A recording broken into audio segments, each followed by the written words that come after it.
cynic. Noun. A person who believes that people are motivated purely by self-interest, rather than acting for honorable or unselfish reasons. Also, a member of a school of ancient Greek philosophers found in Antisthenes, marked by an ostentatious contempt for ease and pleasure. The movement flourished in the 3rd century BC and revived in the 1st century AD, whatever.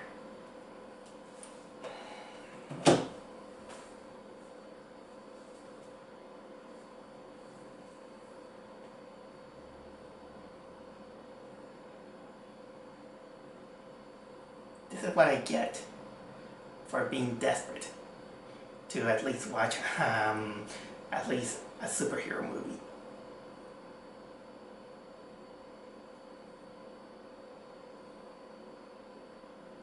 I saw this movie called Flora and Ulysses. It's a Disney Plus movie. I know. Don't worry, I didn't pay a cent for Disney Plus. The hell of what I would have paid.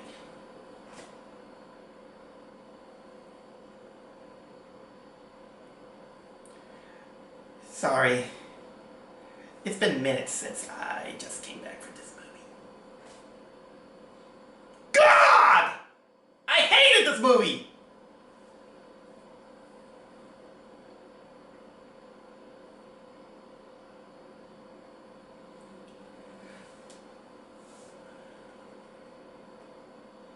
Sorry. So unprofessional, so childlike, but this movie, this is everything wrong what you can do for a Disney Channel style movie in which they wanted to bring out lighthearted family coming of age movies in which they wanted to intersect everything they can, because Disney is now owning almost half of the well-known American superheroes. I don't get there. I was very curious ever since I saw the trailer, because I was like, okay movie, where are you gonna get me? And my God, I just went there with my own curiosity, and probably gonna say that maybe there's gonna be a movie that is gonna be so bad it's kind of laughable, or something as mediocre like last year's Artemis Fowl. No, no, it's this kind of movie in which they wanted to put this Hallmark style slice of life movie with magical Disney things happening and pretend that it's smarter than any other smart movie. No, this movie is basically kind of like in the same style of Wrinkle in Time, mushy, fabricated, emotionally manipulative kind of films. I mean, yeah, A Twinkle in Time was badly made, but it had some different factors. And by the way, yes, it can be laughably bad. So technically, it's kind of like a movie that is kind of worth your time. And let me calm down a little bit. Look. It's not that I don't like, these kind of films that they want to target kind of like the younger demographic, and to trying to say kind of like a life lesson, or sometimes they go with, kid-friendly shenanigans for a live action or something like that. I mean, I get it. That's what sometimes they're trying to do, but unfortunately, when you kind of go a little bit into extreme to make it very family friendly, like a Hallmark card, it's not just that it's my own cup of tea. No, I find this thing so emotionally manipulative that it's kind of disgusting. So if it's kind of like though. It's kind of like these propaganda films that they want to make you believe in a political figure's good side, but instead of joining one side, they want to make you feel like, hey, life can be very, very, very, very, very happy. It has some problems, but it's not exactly kind of like big problems. Okay, I can get behind that. But the problem is that we are now living in a world of, we are in 2021. We're having kind of like bigger problems, and even the bigger problems that are now showing up a little bit too much.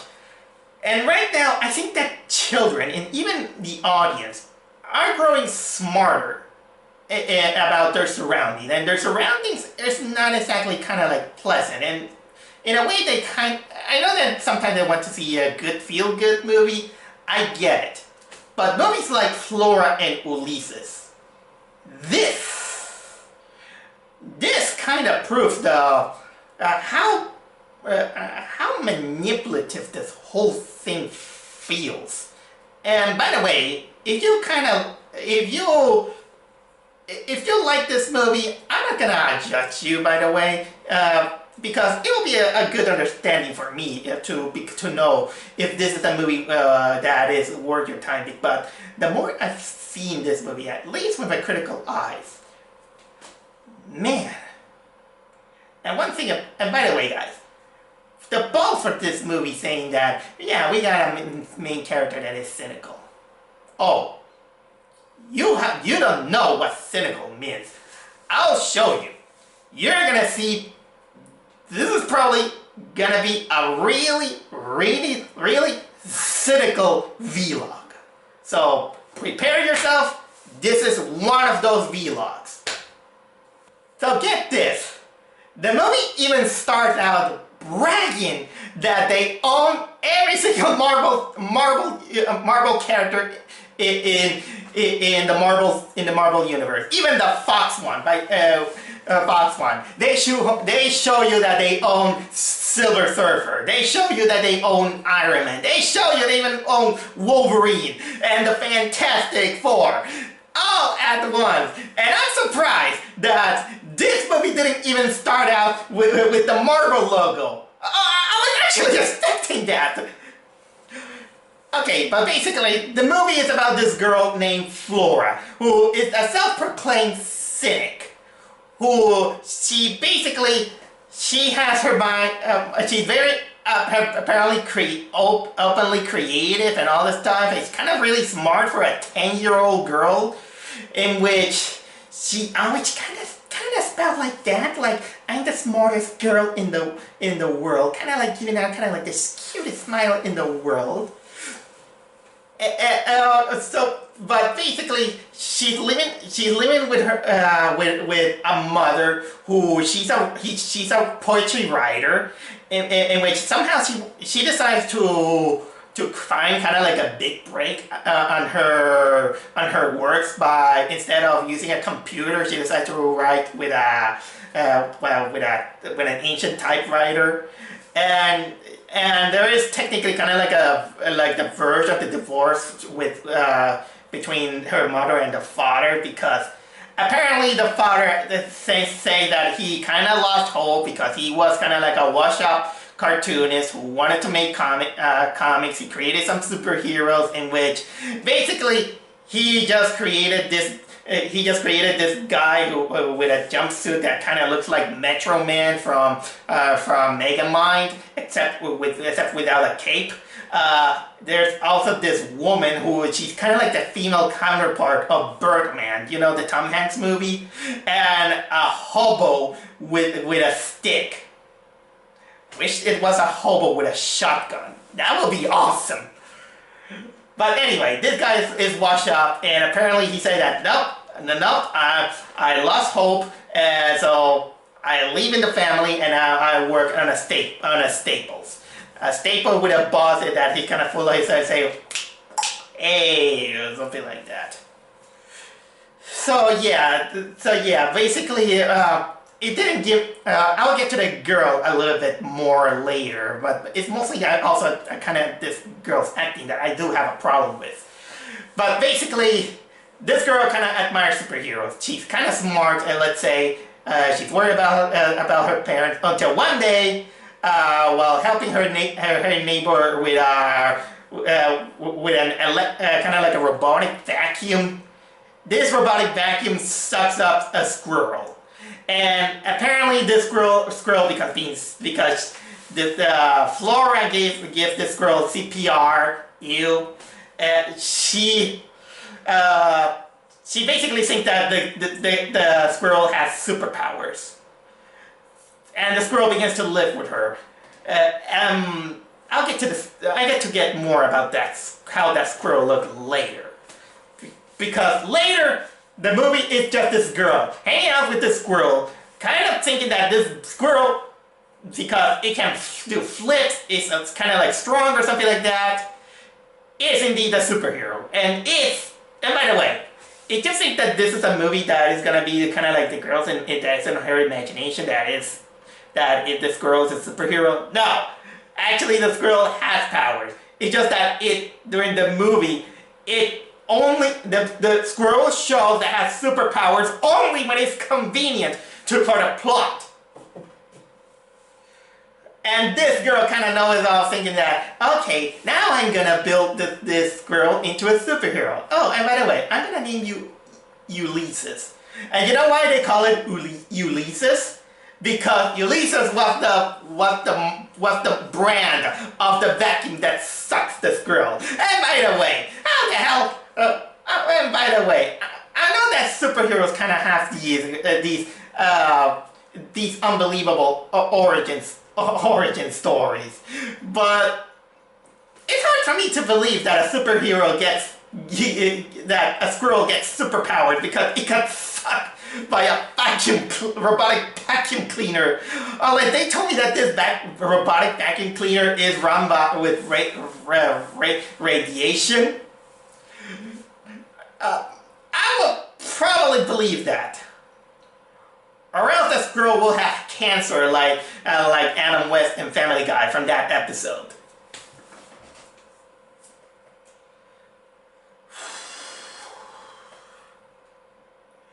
But basically kind of like have this story about this girl narrating the whole thing about trying to make the squirrel look like a superhero, trying to show it to her father, the mother kind of saying that I was gonna kind of like, he turned into a superhero. Oh my god. Trying to make kind of like short about this. Things happen. There's kind of like a shenanigan in a restaurant that it destroys kind of almost the whole place, but then they think that because it created all these things, the squirrel has rabies. And then we got apparently Officer Ben Schwartz, who he's technically become the villain of the movie. Who apparently he has a vendetta against squirrels because apparently he was demoted as a park ranger because he couldn't quarantine a squirrel, and it kind of has squirrel attacks. So basically he's trying to find the squirrel like he is looking for the super villain. Oh my god. But basically it's just that.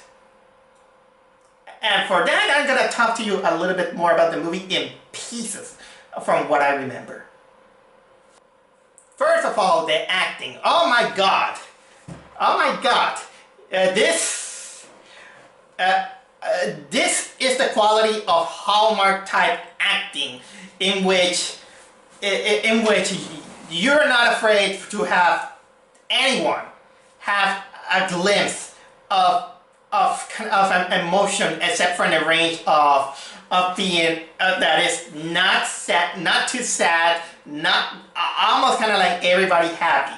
Our main character Flora, the main actress, what was her name? Matilda Lalo. No offense, little girl, but you're awful. I don't want to blame the girl. I'm probably gonna blame the acting coach, in which this girl, I think think that this girl is 80% of the whole movie smiling. She is smiling all the time. Like,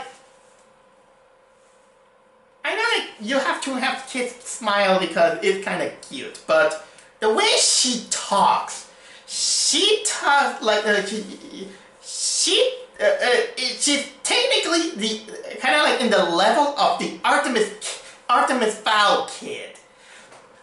She, you know that she acts really smart. She really kind of like smart ass and always, you know, I'm gonna talk like this because that kind of makes me sound like I know everything and I kind of talk really smart. And also kind of like give out this smile. Nothing is, it's fabricated. It's total fabrication.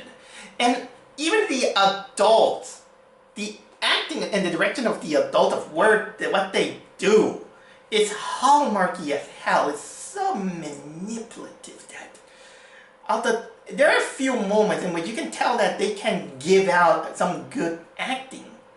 And by the way, Ben Schwartz, Ben, just keep doing voice acting. Just keep doing voice acting. I don't think you are cut out to be actor, because you're acting as kind of as this kind of like animal control sheriff guy. You're trying a little bit too hard to be kind of like a slapsticky villain.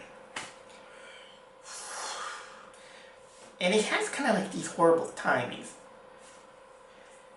And by the way, there are a few times in which the girl kind of imagines the three superheroes from her father that he created, all these things, but they barely appear. They barely appear, except for a few times the guy that looked like Metro Man. Or probably I'll say white clothes Shazam without a cape. And this guy, the father, he's technically kind of like the guy who has kind of like this vivid imagination, kind of like a kid at heart, but sometimes he even, because they wanted to attract to you know, the Disney audience, they always try to act like yeah, I'm gonna act like a total cartoon. A cartoon.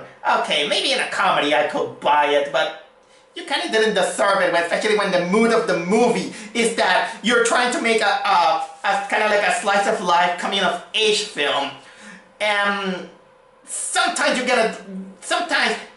it doesn't feel like it kind of mixed. There is the mother, of course, that she is a total romantic, so much of a romantic that she basically talk like this, oh, romantic. At least for the first half of what she's done. And what else? She also, apparently her favorite possession is this kind of like this statue of Jack. Apparently Jack and what was it? Jack and Kate. You know what? I forgot. But it's the couple of Titanic. Oh my God! This movie is making me forget Rose. Yeah, Kate, Jack, and Rose from Titanic. And guess what? That piece of scene is a red herring. It's a red herring. I'm not gonna exactly reveal you what it is, but in that scene they kind of go with it, and it's useless. Or you know what? I'll reveal it later if I have the time to talk about it. What else there is? Oh yeah, there is another character that is kind of used as a secondary character is basically this, I think, doctor or veterinarian who is kind of like this woman who is kind of sassy and saying, hey, I'm gonna help you out.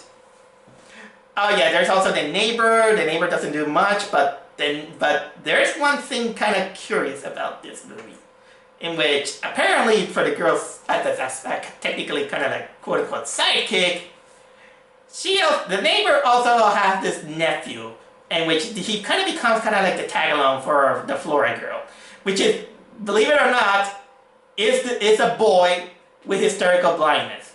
You know why he has hysterical blindness? because almost during the whole movie he wears black these black shades. That's how you know that this kid is blind, because he has shades. And almost the whole time during the movie, this kid somehow managed to roam almost everywhere without holding hands, not even a walking stick. And most of the time when the kid gets there nicely, it was like, okay kid, how you got here? And there were also times in which this kid, everyone's doing stuff, and nobody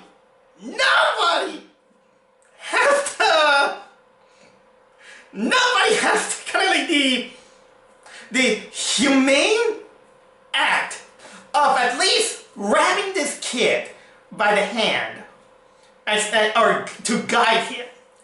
This kid is basically kind of treated. He's treated almost like the blind guy from Men in Tights. But the biggest difference is that at least in the Men in Tights, they took advantage of the joke that the guy is blind. If you want to go with that, go all out. But for something that you might want to make me believe that this is gonna be kind of like an inspiring movie about a squirrel turning into a superhero. Okay, show me the first act of heroism of helping a blind kid walking down the street, holding his hands. No, the kid kind of just go around and he's like, hello? I can hear you. I'm right here. Oh, okay. And kind of like this kid is kind of, is it me or the kid had kind of like a British accent? But this kid, every time when I see him, it kind of bothers me. It bothers me to say, I mean, what were you actually trying to do with this kid? The only thing that they show about that they mention about this kid is that apparently the kid suffered hysterical blindness because, from what I could gather, but they only told it because of exposition, is that the kid apparently pushed a car on a lake. Apparently because of some bully, and also because his father died. Guys,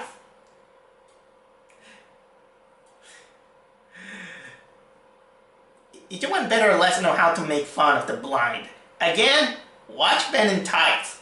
There you got a better example of how to make a blind man funny. Oh yeah, and little I gotta say also that that there is this waitress who, she's basically a Karen, saying that that squirrel has rabies. Wait, I want to apologize. I kind of double-checked and I was wrong. Ben Schwartz, it didn't play the sheriff. It actually played the father. Which, again, I still keep on saying that Ben Schwartz should still voice act. He should stick to voice acting. I think he's not ready for acting. The actor who actually plays what was it, that sheriff thing, is this guy named Benjamin Evan Einstein. No, sorry. That's Danny Pudi. Now that I see the picture, there. Still doesn't excuse that that the sheriff's kind of like was cartoony, by the way. Okay, those are some of the things that I have to retract. Like I said, I'm making this vlog right after I watched this movie because I had to express my anger about this. Oh, and speaking of which, have you noticed that I've been missing to talk about the biggest aspect about this movie? Oh yeah, the squirrel. This squirrel this squirrel is technically what is gonna kind of trying to make it like the center of the movie, or according to the movie, this squirrel is kind of like the center of the universe, the expanded universe. Oh, I'll get to that, by the way. But this squirrel, apparently the squirrel has kind of like this superpower of apparently flying. It feels like more like following in style, or that he's acrobatic like any other squirrel. Apparently they wanted to build up that this squirrel also has super strength. Again, from being sucked by a vacuum cleaner.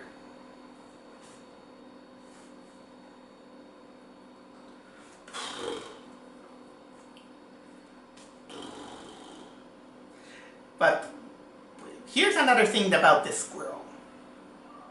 This squirrel, he looks really fake. It's digital animated, yeah, because that's the way they wanted to create this squirrel. They made this squirrel kind of have, you know, this cartoonish animation and cartoonish expressions. But no matter how much they do, it still looks fake. It's that fake. And I mean Dr. Dolittle fake. Last year's Dr. Dolittle fake, I mean. Maybe I could have bought it if the squirrel was 2D animated. I know that it wouldn't match with live action. Also because next week we're gonna have Tom and Jerry. But at least I will have bought that this squirrel is kind of is basically a cartoon. But apparently the movie technically it tries a lot it tries too hard for us to give some sympathy to the squirrel when a lot of the things that the squirrel do is basically what they do. You just carry around a squirrel and they're basically kind of like a pest. They can turn docile, but it's a rarity. And they really can wreck the houses if they get inside. Oh my god, that kind of leads me to, of course, with the restaurant scene in which apparently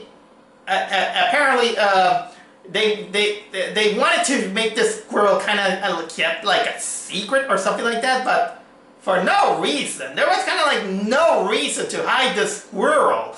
Unless the squirrel, unless it showed the girl saying that nothing, and she wants to protect the squirrel, but she's kind of showing it to everyone. And by the way, even an adult knows that you can't bring a squirrel inside a restaurant. You can't do that. You can't do that. It's called common sense. It's called common sense. And, okay, what else? Apparently also this squirrel says that it knows poetry, but it's kind of like bad poetry. So apparently the superpower of the squirrel is that not only he's smart, but he's smart enough to even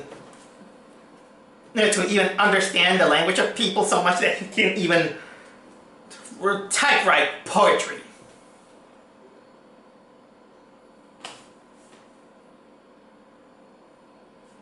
Look, my mind. This is also I think that I got with this movie, but it kind of like a little bit all over the place. I didn't even get what it was trying to do.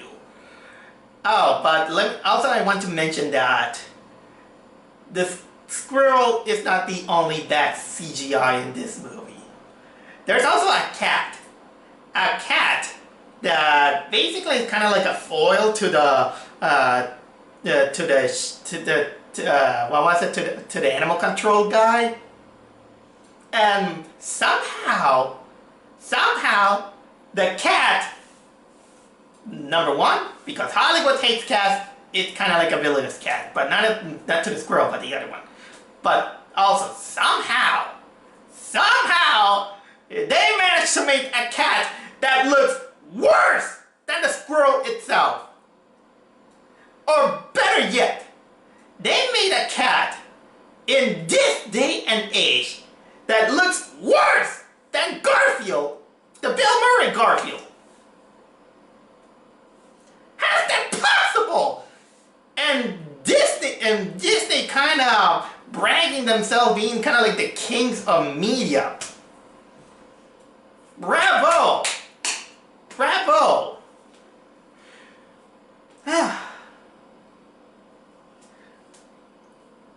This movie.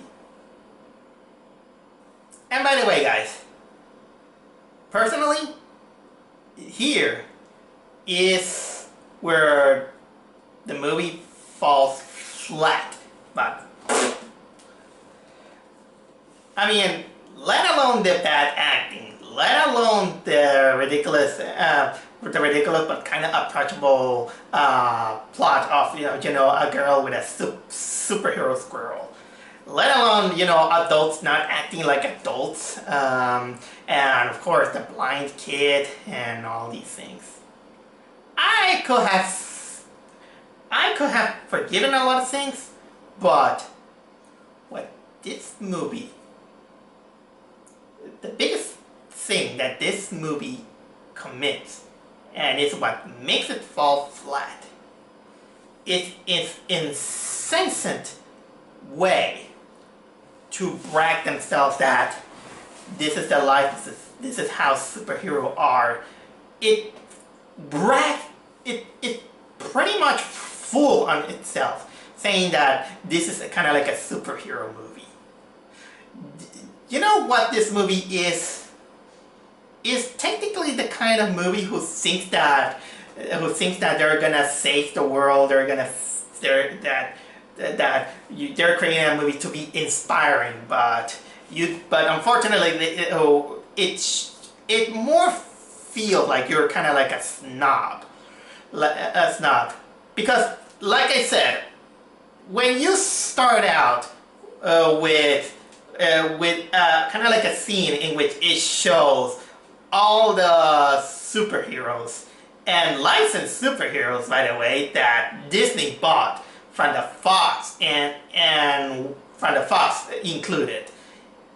That's, if you kind of heard a little bit of the backstory of the Disney buy of Marvel and and even the Fox Marvel stuff, you might find out that this feels kind of shady and kind of like a bad taste, like saying, look, we own them now, we can use them. You want to use them? No.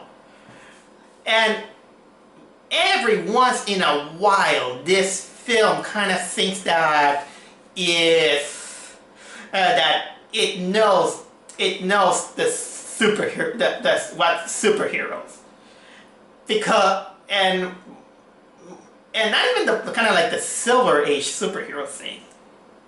So much that once in a while, this movie kind of you're gonna see either hidden or in a quote.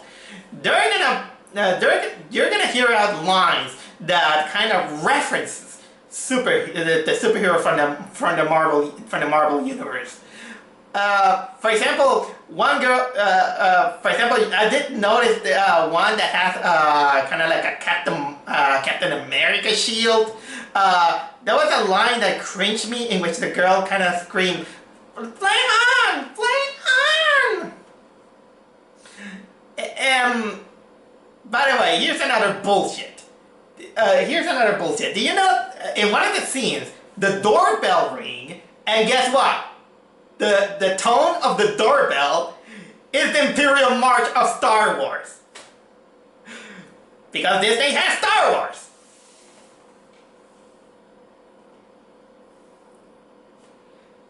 So yeah, and almost at the start of the movie, and almost also kind of like that in how can I say, in the middle of the movie, this girl kind of tries to sell comic books to this really mean-spirited comic book guy who is basically kind of like the comic book guy from The Simpsons. You're not gonna believe this. I was watching the IMDb page next to me, and you won't believe what's the name of the comic book guy. No, not the actor. The actor is named Bobby Moynihan or something like that. Guys, you're not gonna believe this. The character's name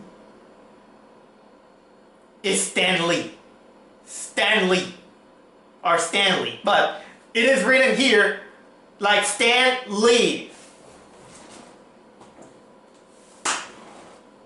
Stan Lee. But it's cute because it has it's Stan Lee, but with the both names united. Yeah, cute. Brag with the brag that you are owning one of the most important properties of them, one of the most important comic book artists in the universe. Cute. What else I can say about the movie? I'll say. I already talked to you a lot about the movie that pisses me off. They've been talking about, how can I say that? They wanted to turn into a squirrel, then to kind of like a superhero. But, you know that sometimes, it kind of, also this narration for the girl is so full of herself. Like, almost like she's saying that this is how superheroes work. It's kind of like it kind of like this kind of wanted to be self-aware of the superhero genre, but no, it doesn't even go to some of the most important aspects of a superhero, which this movie lacks. Because what makes a superhero? A superhero, it's not just about having powers or being strong. It's also about the actions that you do.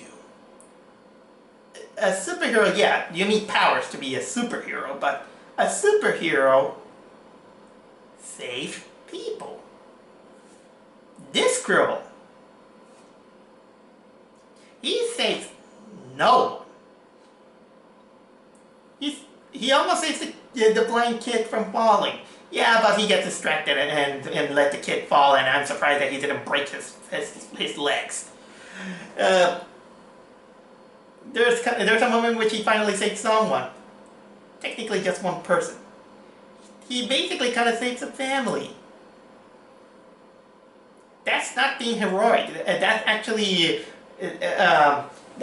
just being kind of like a hero, but the Squirrel basically kind of does nothing. It's just creating chaos, and it's technically kind of hard for me to explain. This movie is kind of like a jumbled mess that I didn't even understand what they were trying to do. I was technically kind of more distracted, being rage on the whole ridiculousness that this movie has.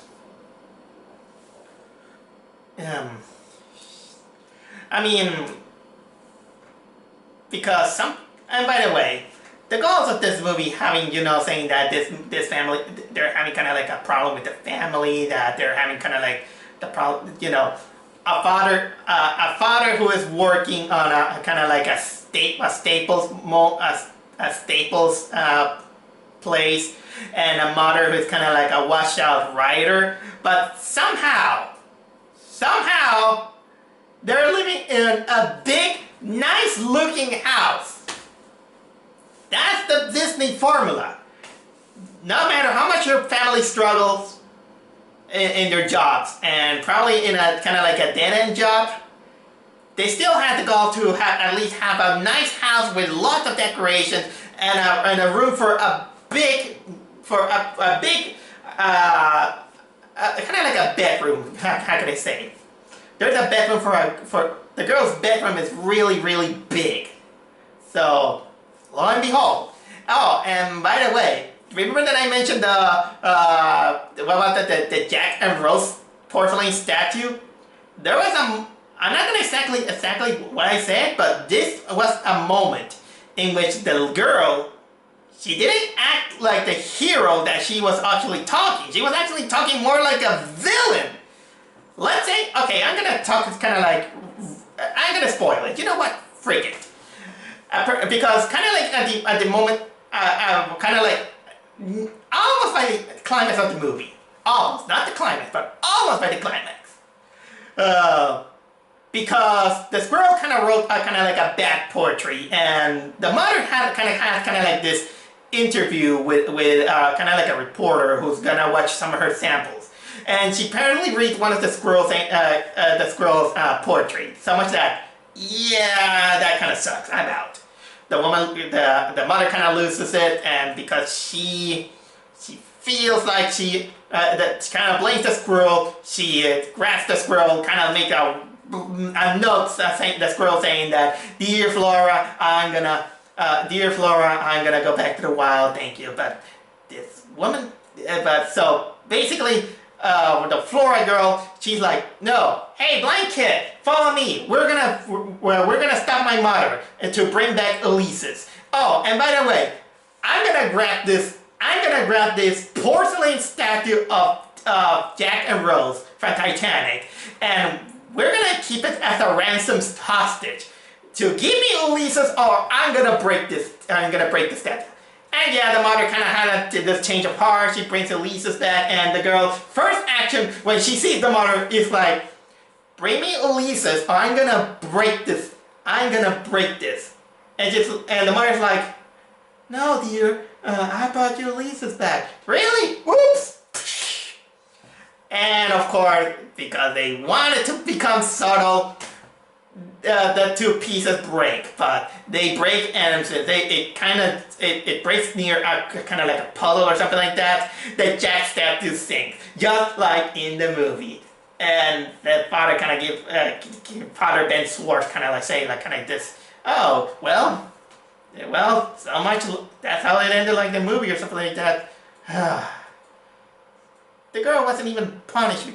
I mean, the girl wasn't even punished for taking something that I know that they don't want us to show that there's no materialistic value. We should not care for materialistic value, but still, that's villainous as hell.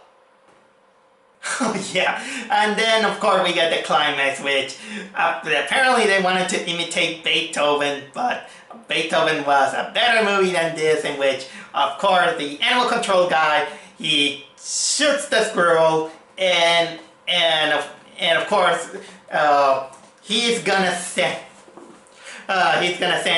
Ulysses to the animal control.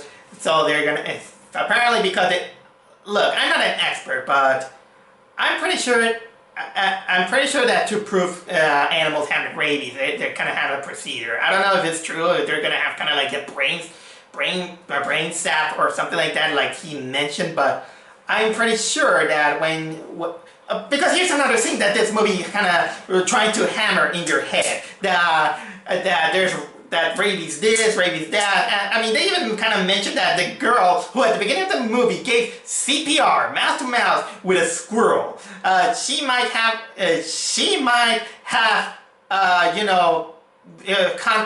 contact rabies. Which, by the way, children, don't ever do that to a wild animal, because it's true. I have a family member who worked with animals, and he told me, of course, about some of the stories about rabies. Even veterinarians had to inject themselves with vaccines against rabies or something like that in order to be ready for these kind of things. So, lesson, children, never do that with a wild animal. And by the way, yes, squirrels, raccoons, most of these kind of like of the rodent family are actually on the higher spectrum of rabies, from what I can understand. And by the way, rabies is not pleasant. Not even for the humans and not even for the animals. It is a killer, by the way. It is a killer. But I'm pretty sure that one of the main aspects of about rabies is that when an animal has these severe cases of rabies, normally they will have foam in their mouth. Not every time, but I heard that in the severe cases, they begin to salivate and they look foamy. That's one of the extreme. That's from what I heard. That is from the extreme cases. Or I'm not an expert, but I do remember all these things because in my country there was kind of like they wanted to give us kind of like these. There was this campaign to make us feel aware of rabies and how to tell an animal has it. So I'm kind of more or less knowledgeable about this. So so basically, yeah. Continuing on with the movie, also the animals with rabies suffer hydrophobia. They get afraid of water, but they didn't test something like that. No, because they took the squirrel, and because the family are kind of too attached to the squirrel, they infiltrate the animal control place. Yeah, wacky shenanigans with the animal control guy, with the adults not acting like the intelligence of a rational human being, but more like a rational cartoon. They kind of release a lot of animals, and I'm pretty sure that one of those animals will eventually release the rabies zombies from 28 Days Later. Even yeah, and by the way, yeah, they included also the horrible CGI cat. What else I got? One of the things, yeah, and then kind of like the movie just ends. Oh yeah, the hysterical blind kid, out of nowhere, miraculously he heals up from his hysterical blindness. Don't get me wrong, I know that there is hysterical blindness, but I don't think that hysterical blindness it can be cured, you know, like that, like a miracle or something like that. It takes time. It takes time. If someone has it, or if someone had it and has experience out of it, let me know. I want to know kind of like real experiences out of it. I'm curious about these things. But yeah. And they kind of say that, yeah, the biggest message that the girl had is,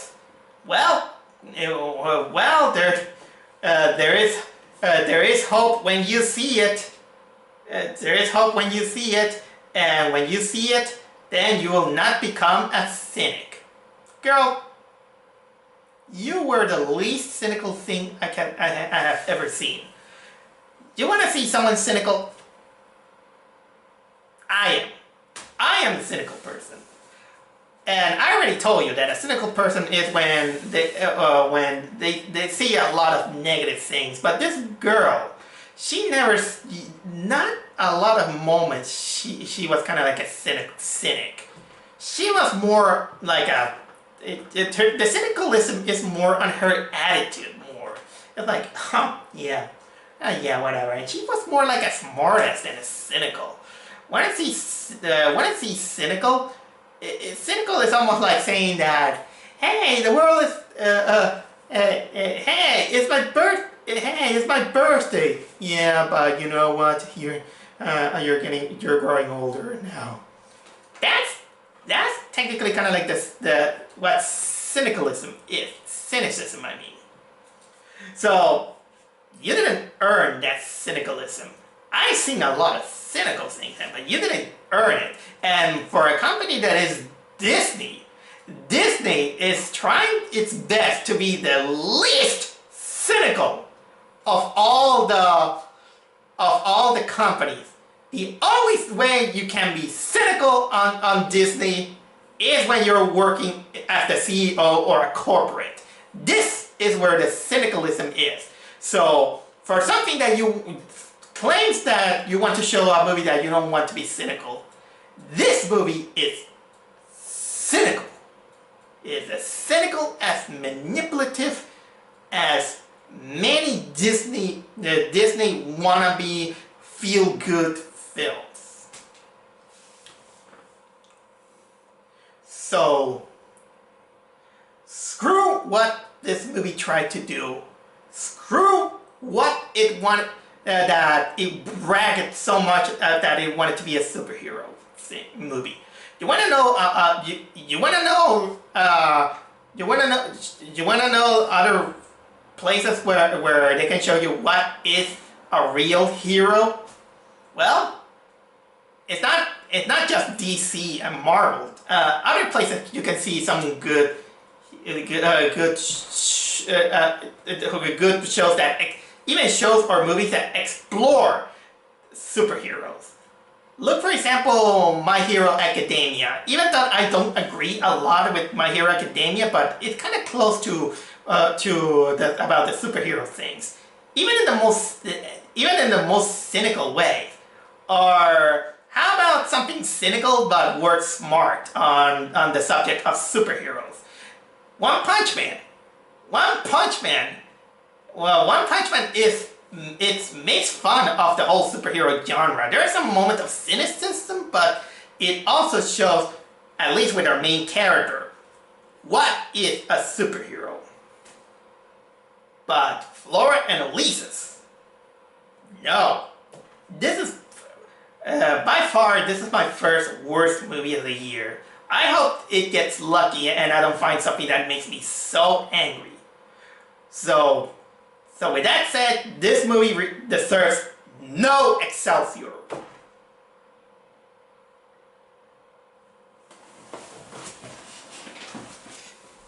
This movie's nuts.